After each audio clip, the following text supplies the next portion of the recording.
projecte de creació de comunitats energètiques locals a la comarca de la Ribera naix amb l'impuls d'afavorir el procés de compra pública d'innovació. Es tracta d'una modalitat de contracte públic que pretén trobar solucions innovadores a partir de consultes amb el mercat. D'esta manera es poden identificar necessitats que d'una altra banda no poden detectar-se des d'un model de compra ordinària. Articular una massa social i crear una entitat jurídica que fora la base de la comunitat energètica. Hem estat treballant amb l'Ajuntament per a fer aquesta instal·lació fotovoltaica i, a més, instal·lació fotovoltaica en criteris innovadors.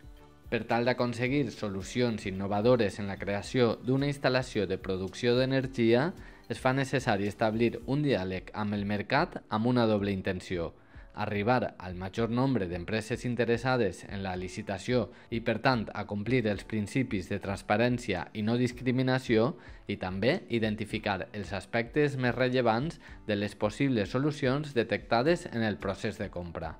Perquè marca una diferència respecte a lo que és una licitació convencional que van a preu i ja està, saps?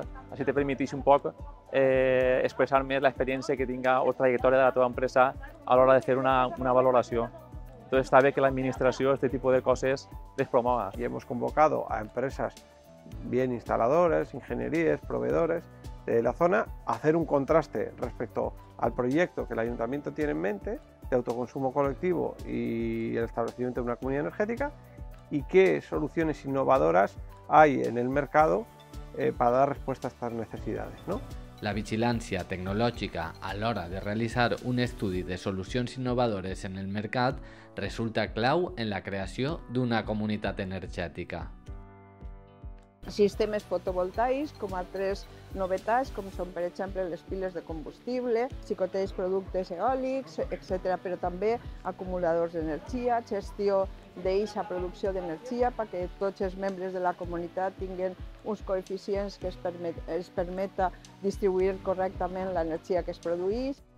En el cas d'Alfarb, l'Ajuntament ha cedit el sostre de l'escola pública municipal per instal·lar una planta fotovoltaica que donarà servei tant al recinte escolar com als socis que formen part d'esta primera comunitat energètica local creada a la Ribera.